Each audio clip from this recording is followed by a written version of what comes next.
دوستا سلام علیکم. امروز گیری آقا جان آمدم اینای گریزه هتل در زارا تاون داره که از هتل عزت الله کمبال مایدم چرایی امین جی هتل از ناستا اینا بهترین اشپز است، بهترین کوک است. در ماه محرم رضاکارانه طور بر نزل و نیا شوله گوشتی بسیار خوب پختمونه برای منباره و والنتیر هستند. اینا یک ریزه هتل اینا که در جای داره اینجی کلیجی پختمونه چوله بسیار زبردست پختمونه و ریتیم داره و قیمه پخته کده رایه. حال که شمور نشان بدم انشالله شما میشناسین آقا را.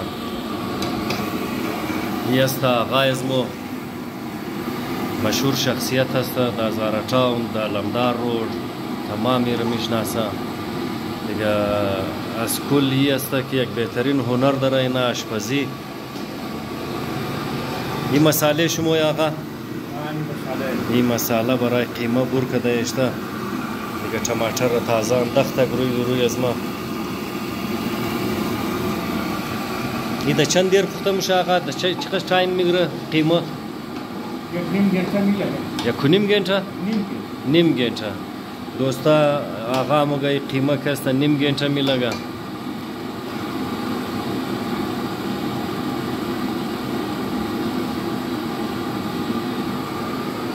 این هتل آقا است. آقا کسته بچه خود بسیار خوش داره. یعنی فوتوی بچهشه بچه آقا کسته باکسره.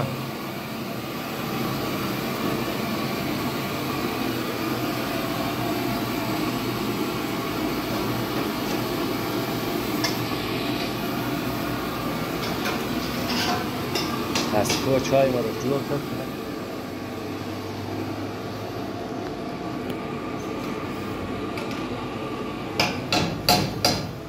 حالی چیز میندازی آقا؟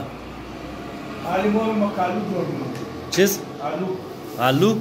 آلوش نکده تا بالی؟ نه نه. چی فایده دیگه یار؟ چرا؟ چرا گلاو نخور. نه صحیحه. اور بس جوش میدی اول یا همی دایرکت میندازی؟ نه دایرکت بس میندازی. خب بس کم آوام میندازی دیگه. خطراو میندازی. خب بس برابر میشه. این بس قیمه زیاده و پاو نمایا؟ نه چی میگی؟ خشک میشه؟ خب؟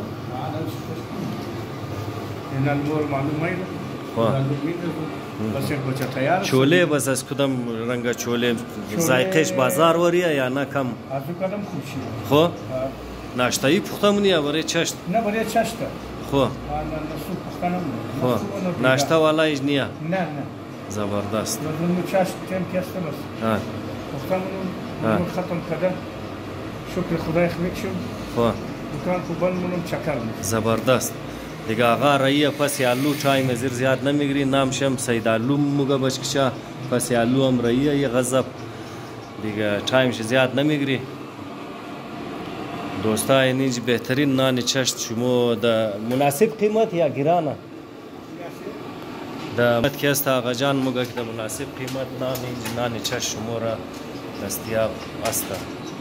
تشکر دوستا که ویدیو رو کردیم. بسیار زیاد تشکر.